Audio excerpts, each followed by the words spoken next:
Hello students, तो हम करेंगे एक्सरसाइज 12.1 का क्वेश्चन नंबर 2। तो क्वेश्चन नंबर 2 में क्या कहता है, minimize z is equals to -3x plus 4y subject to x plus 2y less than equal to 8, 3x plus 2y less than equal to 12, x greater than equal to 0, y greater than equal to 0। तो यहाँ पे इस function को हमें minimise करना है। Constants हमें दे रखे हैं इस तरह से। अब यहाँ पे ये जो फंक्शन है, इसका मतलब ये हुआ कि ये कॉस्ट ऑफ प्रोडक्शन का फंक्शन होगा, क्योंकि जब भी हम कोई बिजनेस स्टार्ट करते हैं तो अगर हमें प्रॉफिट चाहिए होता है तो वो हमें मैक्सिमम चाहिए होता है, तो इसलिए हम मैक्सिमाइज करते हैं। और जो हमारी लागत है जो हम उसमें खर्च कर रहे हैं वो हमारा मिनिमम होना चाहिए, तो हम मिनिमाइज करते हैं।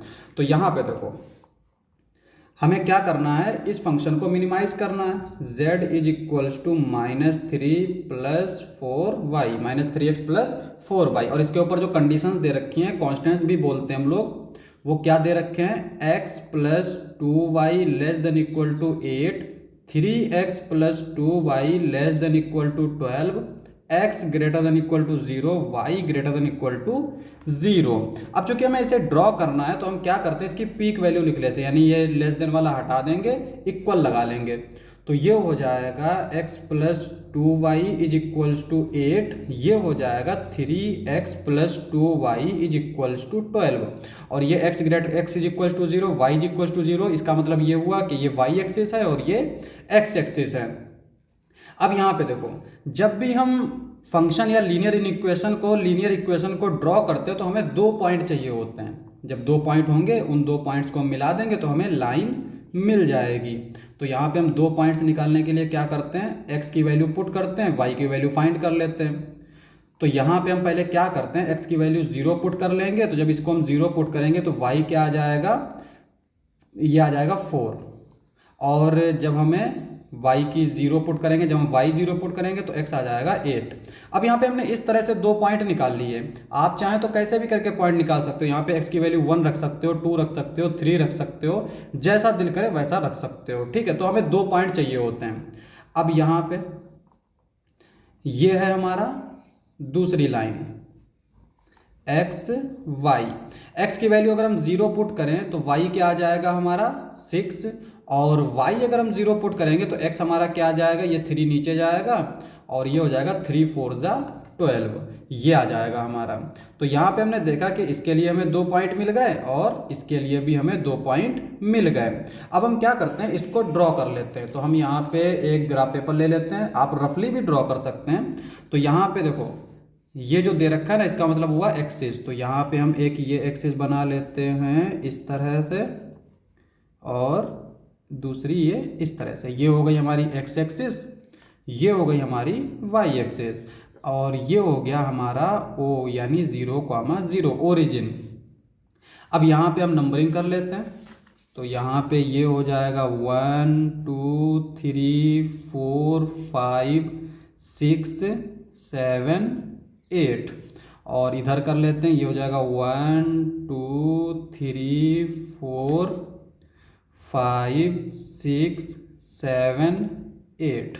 ठीक है, अब यहाँ पे जो पहला पॉइंट है वो है 0,4। तो 0,4 का मतलब x एक्सिस 0 यानी y एक्सिस, ये मिल गया पॉइंट। इसको हमने नाम दे दिया a 0,4। ठीक है, ये हो गया हमारा। इसी में दूसरा पॉइंट क्या है, 8,0 यानी ये, इसको नाम हमने दे दिया b 8,0। अब हमने क्या किया, इन दोनों पॉइंट्स को मिला दिया, तो ये आ गई हमारी इस तरह की लाइन। और ये किसकी लाइन है, इस इक्वेशन की, x plus 2y is equals to 8। अब हम इस लाइन को ड्रॉ कर लेते हैं। तो कैसे ड्रॉ करेंगे, यहाँ पे 0,6 का मतलब ये हुआ ये वाले पॉइंट, इसको हमने नाम दे दिया a b, और इसको नाम दे देते हैं c पॉइंट हमने ले लिया 0,6। इसी में 4,0 कहाँ पर आएगा, ये आएगा, इसको हमने नाम दे दिया d 4,0। तो दो पॉइंट मिल गए इस लाइन के लिए।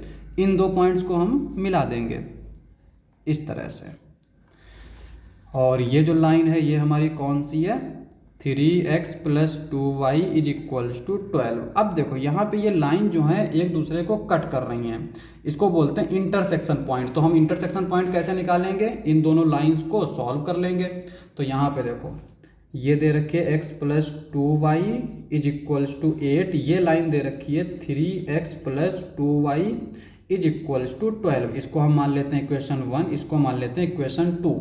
दो इक्वेशन है और दो वेरिएबल है, इसका मतलब हम इन इक्वेशंस को सॉल्व कर सकते हैं।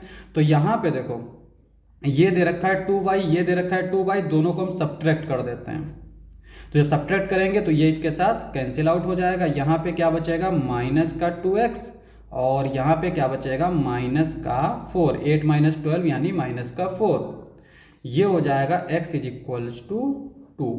अब अगर x की वैल्यू 2 मिल गई तो हम यहाँ पे फुल कर सकते हैं इक्वेशन 1 में, फ्रॉम इक्वेशन 1। तो इक्वेशन 1 से हमें क्या मिलेगा, यहाँ पे रख देंगे 2 plus 2y is equals to 8, 2y is equals to 8 minus 2 यानी 6, y इज इक्वल्स टू 6/2 यानी कि 3। तो जो पॉइंट हमें मिला है वो मिला है 2,3। तो जो इंटरसेक्टिंग पॉइंट है ये वाला, ये है हमारा 2,3। नंबरिंग कर लेते हैं, A B C D O हो गया, E रख देते हैं इसका नाम हम, ठीक है। इस पॉइंट को हमने दे दिया नाम E। अब हमें पॉइंट्स मिल गए। अब देखो ये जो हमें कॉन्स्टेंट्स दे रखे हैं, इन इक्वेशन दे रखी हैं, इसका रीजन कौन सा होगा, इसके ऊपर हम ओरिजिन रख के चेक कर सकते हैं। तो यहाँ पे अगर हम ओरिजिन रखेंगे तो ये 0 को प्लस 0 यानी 0 आ जाएगा, 0 लेस देन इक्वल टू 8 यानी सेटिस्फाई कर रहा है। तो इसका मतलब ये हुआ कि इसमें 0 आएगा, इस रीजन में 0,0 आएगा। तो इसका मतलब ये हुआ कि इस इक्वेशन के लिए, इस इन इक्वेशन के लिए नीचे वाला रीजन सेट किया जाएगा। सिमिलरली यहाँ पे ये भी ओरिजिन को सेटिस्फाई कर रहा है तो इसके लिए भी रीजन नीचे वाला सेट किया जाएगा। तो कॉमन रीजन क्या आ जाएगा, ये वाला, और इसके नीचे नहीं जाएंगे क्योंकि यहाँ पे हमें x ग्रेटर देन 0 दे रखा है, y ग्रेटर देन 0 दे रखा है, यानी इसके ऊपर वाला होना चाहिए और इसके नीचे वाला होना चाहिए। तो ये हमें मिल गया फिजिबल रीजन। तो यहाँ पे हमारा जो फिजिबल रीजन है इसको ऐसे लिख लेंगे, द फिजिबल रीजन इज, यहाँ पे देखो AEDO, क्या है AEDO, ये हो गया हमारा फिजिबल रीजन। और पॉइंट्स क्या हो जाएंगे, एंड पॉइंट्स ए जो दे रखा है वो दे रखा है 0,4 और E दे रखा है 2,3, D दे रखा है 4,0 और ओरिजिन O तो 0,0। अब इन पॉइंट्स पे हमें देखना है कि किस पॉइंट पे फंक्शन जो है वो मिनिमम होगा। तो यहाँ पे पहले हम A पॉइंट के लिए चेक कर लेते हैं, 0,4। इसके लिए अगर हम देखें तो z इज इक्वल्स टू क्या होगा, यहाँ पे x की जगह पर हम 0 पुट कर देंगे, y की जगह पर हम 4 पुट कर देंगे, तो 4 इंटू 4, यहाँ पे ये 0 हो जाएगा, 4 4 जा 16। दूसरा पॉइंट दे रखा है E वाला, ये हो गया 2,3। z is equals to x की जगह पर रखेंगे हम 2, y की जगह पर रखेंगे हम 3, तो ये क्या हो जाएगा 3 2 जा 6 माइनस का 6, 4 3 जा 12 यानी कि प्लस का 12, 12 में से 6 जाएगा 6 बचेगा। फिर नेक्स्ट पॉइंट है D 4,0 यानी x की जगह पर 4 रखेंगे, -3 इंटू 4, y की जगह पर 0 रखेंगे तो 4 इंटू 0, ये हो जाएगा 0, 4 3 जा 12 यानी माइनस का 12।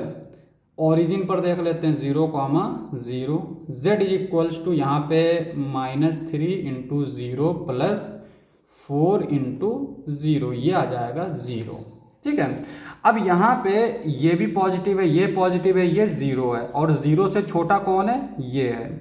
तो इसका मतलब ये हुआ कि ये होगी मिनिमम वैल्यू। तो यहाँ पे जो आंसर होगा मिनिमम ऑफ z इज क्या है, माइनस का 12। कौन से पॉइंट पे, एट, यहाँ पे ये जो पॉइंट है 4,0, एट 4,0, या फिर इसको ऐसे भी लिख सकते हैं, at x is equals to 4, y is equals to 0। तो ये हमारा आंसर हो जाएगा। क्वेश्चन समाप्त। नेक्स्ट लेक्चर में करेंगे नेक्स्ट क्वेश्चंस। आज के लिए बस इतना ही।